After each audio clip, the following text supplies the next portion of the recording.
And we are back. We are your legals. It's Luby Merkel. We have Lisa Knox, Jamila Little, Tanya O'Connor, and Alana Greenway Faneuil. So we are several days past the election. Tuesday was a really intense night for everyone. So just wanting to know, we just wanted to come in and talk to everybody to share our experiences and share some of our thoughts.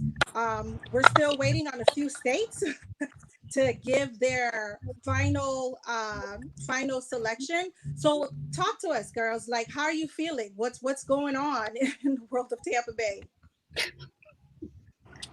Well, I think my sentiment probably is like everybody else. I mean, 2020 has been a long year, and so we probably should not have expected anything different from this election. And it's tough. It's tough to not have our results back. I know some states are still tabulating what the count is, and I know that there's been a lot going on. I think the president wants to recount in some states, stop counting in some states. There are lawsuits that I guess have been started. So it's a lot. I think I share the sentiment with maybe a lot of people who are here in the U.S., a lot of U.S. citizens, where I'm tired. I'm really tired, and I want to just kind of get it done. Yeah. And hopefully 2020 will bring us some good stuff moving forward.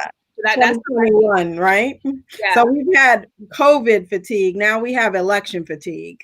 I have not been this on edge since the Tiger King series came out. I was on edge then, and now I'm on edge. Now I'm like, and just like Tiger King, stuff is just getting flipped all over the place here. So there's that. So well, I haven't really been on edge, to be honest. I'm just like, what will be? I did my part. So let the people do their job, count the ballots. Let's see who the winner is, and let's move on and live our daily lives. That's where I am. Exactly right. I maintain my peace, so I won't be anxious and going crazy because it's already enough going on right now. Yeah, that's what's up. I'm right where you are, Alana. I think there's some good. First of all, shout out to social media for the meme gold. Like this gold election, it's just a gold mine of memes. Okay, so thank you for that. But I think there was some key takeaways. One, I'm gonna have to go ahead and give a shout out to I'm gonna give a shout out to Black women. Man, let me tell you something. My mother used to say, if you get a Black woman with a plan, you got it. Oh my gosh. Stacey Abrams, that sister had a plan right there. Oh, she pulled it out. She did. She was like, okay, y'all don't let me be governor. Y'all not gonna let me be governor. Okay, let me show you how I'm gonna go ahead and make this magic happen. And then messed around and Kamala, I'm loving this. We are this close to having a Black woman vice president. I'm do it. And then I also agree. That's history right there. Right there. And then as an HBCU alum, because you all know I love Tuskegee. Tuskegee is your alma mater, right? Oh, absolutely. That's where my money's going. If my son doesn't come, Howard alum come through. Yeah, exactly.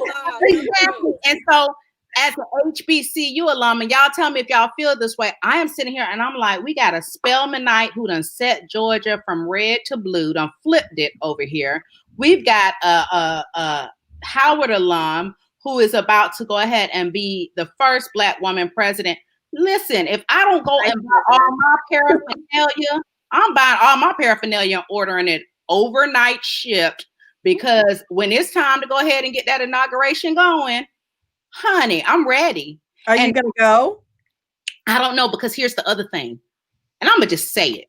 Barack Obama had, up until now, he had hands down the blackest inauguration. He had Aretha. one. He had the blackest inauguration, honey, because he had Aretha and Pat, and you know they weren't even dealing with each other. But they'll go ahead and deal with it for Barack. And but I'm like, when Kamala get up there to speak, first off, her sorors, you AKAs ain't gonna know how to act. Y'all, I can guarantee y'all gonna act up. Every member of a Black Greek letter organization is going to feel like that is their day. Every HBCU alum is going to feel like that is our day. And then Black women all over the place. Like, I feel like we should all just come in, you know, from all over the place, because that was amazing. And that is amazing. So those are my take on that. And Democrats, if we have anybody from the Democratic Party who is watching, y'all need to respect the Black vote, because Biden ain't going nowhere unless it was for Detroit, Atlanta, Philly, and Milwaukee. Look here, Biden wasn't gonna be nowhere. That was the Black vote right there. We were like, okay, we got you. We're gonna go ahead and save the country one more again. So how about some of the other issues or initiatives on the ballot? I, for one, am so excited about the Florida minimum wage going to $15 by 2020. I don't. It's high time that people started earning a livable wage. So let's talk about that, because I Cost saw of two living has sides of the coin. increased, so the minimum wage needs to increase. Let's talk about that, because I saw two sides of the coin, right? So I know Lisa's perspective is a little bit different. But for Tanya and Alana, y'all are saying that it's high time that people be able to live, right? Have a decent wage, etc. But Lisa, what is it that you see, I guess, on the flip side of that? See, I'm looking at what's the ramifications of it. I'm all for people having a higher wage and so forth. I'm all for that. But my issue is that the state of Florida is sketchy as hell. And so when they did the whole, we're going to do a lower or a higher minimum wage, they never addressed benefits, state benefits, right? So right now, depending on where you are for the poverty guidelines, that depends on how much support you're going to get. Well, I don't care how you do it, whether it's $15, $10, or $1. The bottom of the ladder is still the bottom of the ladder. So basically, once they increase these minimum wages up to $10 an hour, these people don't qualify for benefits anymore. Now, we can be guaranteed, since it's going to go up to $15 an hour incrementally, that the cost of living is going to go up too. But they have not addressed the Florida benefits program. So these people literally will be still at the bottom of the totem pole, but now they won't be able to get any benefits like food stamps, like Section 8, like childcare. Well, wait a minute. I thought the objective was to elevate folks so that they don't need benefits. Absolutely. But here's the thing. The elevation of it, that they don't need benefits, does not take into effect that the cost of living is going to increase, whether it increases because the minimum wage is increased or whether it just increases on its natural scale. But the Florida benefit system has not been redone. The qualifications has not been readdressed. And so therefore you got people. It should be readdressed. What are you suggesting? Okay, so wait a minute. Let me ask you this, just to be clear. If you're making $15 an hour, can you pay for private insurance on the the open market? Faircare.gov. No. You can't. And you're not going to qualify for kid care. No, you didn't talk. You weren't talking about healthcare benefits. You said yes, I was. No, I was talking about Florida benefits and all of that outside of food stamps, outside of Section 8, outside of welfare. That also includes Medicaid. That also includes kid care. These people about to be screwed. I told y'all Florida's sneaky. Well, if Florida would just increase their Medicare or the Medicaid, or accept the Medicaid dollars from the Affordable Health Care Act, then a lot more folks would qualify for supplements for healthcare. But if was a fifth, we'd all be drunk, and they didn't. So now people getting these increases on minimum wage, and now they're not going to qualify for any benefits. And as life increases, and they've only got it up to $15, what happens then when $15 is the new $8? Now they still come up short. Well, we need to do some reevaluating in terms of benefits. But I certainly am not an advocate of people staying with a low, wage in order to qualify for benefits. So what about? I have a question. Uh-huh. I had a question when I first read the amendment about citizenship and being able to vote. I was confused because I'm like, wait, don't you already have to be a citizen and a resident in order to vote? So what was that about? Can I take this one? Can I please take this one? Let me please have at it. I thought Jamila was not answering since she was. As soon as you're done, I want to hear from Jamila because she is an immigration attorney. So go ahead, you take it first, Lisa. Right, so Jamila and I have talked about this too. We have a good conversation. We had really a good conversation. So here's the thing that I got out of it, right? So it changes. First off, Florida, when you put these changes on the amendments, or these amendments on the ballots, it really would be helpful if you put what the previous amendment actually wrote. But once again, we just, that we just been a Florida it. Okay. So anywho, when the First Amendment, it used to say, every person who is a citizen, or everyone who is a citizen, can vote, right? As long as they're qualified to vote. Now it says only, right? Only those who are citizens who can qualify to vote, so forth and so forth and so on. But the way the wording is, and I have to get it specific because it hit me. One, like Jamila's going to talk about, it did affect, our new brethren and sister and our new immigrants, but it also affects people who are coming from prison. So there's a distinction between every. Right, because now it's not everyone. So it doesn't say everyone, because remember, we can take out, as attorneys, we take out each section. So it said everyone. Now it just says only. So it leaves out everyone, which then supports how Florida is trying to backtrack. So what's the difference between every citizen and only a citizen? Every means anybody who qualifies, right? Only means, okay, you must be a citizen, so forth, to be able to do it. But it doesn't say everyone. So that gives room. That gives room for people who just came home, who actually, from prison and so forth. That gives room for them to say, no, you still can't vote. I don't know about that because, maybe you can clarify, Jamila, because I was unaware that serving a prison sentence stripped you of your citizenship.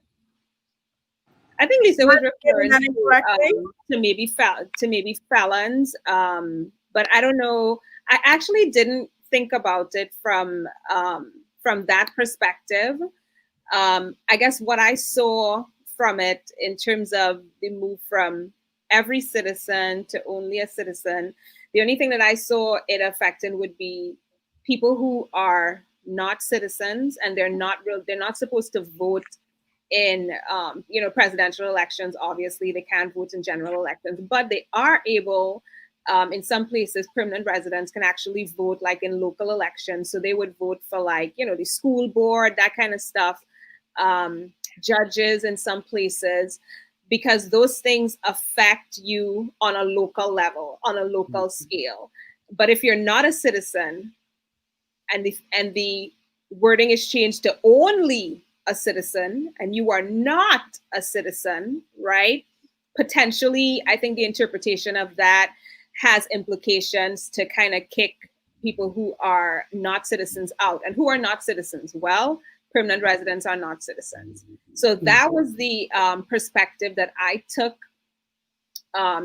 from it. I think we'll see how the interpretation actually plays out, I guess, in future elections. Hopefully there will be clarification on it. But that is what I took away from it, that this may be this change in wording. And we're attorneys, right? That's what we do. Take a look at, okay, what does this word actually mean? You know, how does it change? Even though it might be a little change, it means something specific. And so I think it will affect the local elections and the ability for permanent residents or non-citizens, people who are not US citizens, in terms of how they can vote in future local elections. And that's exactly, so following up on that, Jamila, that's exactly what I was saying as far as the specificity of it. So going back to it, so what I did was I pulled it up, ladies, because when in doubt, look it up. So it said before, every citizen of the United States who is at least 18 years of age and who is a permanent resident of the state, if registered as provided by law, shall be an elector of the county where registered. So it's very inclusive. Every citizen, don't matter what you got going, every citizen who is at least 18 years of age and who is a permanent resident and registered as provided by law, right? So now it's saying only a citizen. So now it's not as inclusive. It gives room for argument or different use, different interpretation. But to me, it's like a citizen is a citizen. I didn't know there was another interpretation of what a citizen is, but I guess maybe people interpret it differently. Well, it's not. It's past the citizen. It's past the citizen. So there's three factors. You got to be a citizen, right? So you got to be a citizen. You got to be at least, or more than three factors actually. You got to be a citizen. You got to be at least 18 years of age, permanent resident of the state, if registered as provided by law, right? Okay. So those four, okay? So every citizen who qualifies for that, right? Now it's saying only a citizen. So it doesn't prevent somebody from saying, oh, well, you know what? You are a citizen, but you're you just got released from prison and you still owe us money and so forth. And so now you can't challenge when we say you can't vote, because there's no guarantee that every citizen, it's just a guarantee only a citizen. Do you understand what I mean? That's a foregone conclusion because they already instituted that poll tax. Yes, so people are fighting that. People are fighting that. And so now what they're doing is they're changing it to support their argument. Now that's my take on it. And opinions are like, but well, everybody has one. And most of them stank. So there we go. So we'll see how that plays out. I think that there's a lot that is going to change, in the coming years, and we'll see what happens with that. Was there anything else on there that you ladies thought was really interesting as far as the amendments that was passing? Everybody votes. The one where what was the other one where the amendment has to pass twice? Oh, there are a lot of states that have that, and I think that's a waste of money. Yes, and you know what? Very few people, if they come out first time, they're not coming out the second time. But I thought it was interesting that they put on the ballot. It makes it harder for the amendments to pass, which my understanding is it's already hard to get an amendment up, in the first place. Right. Mm-hmm. Yep. But there are some states that require that it pass twice. So, but this wasn't on our ballot. But how about Mississippi's flag, y'all? That was so positive. They changed the flag. So it's not a flag. Yes. Really pretty now. So what now was on their flag before? A small Confederate flag was incorporated into their flag. Right. So now they have a magnolia with a golden bud in the center and a golden star at the top. What I'm concerned about is the crest beneath says, "In God we trust." I wonder if there will eventually be some challenge to that.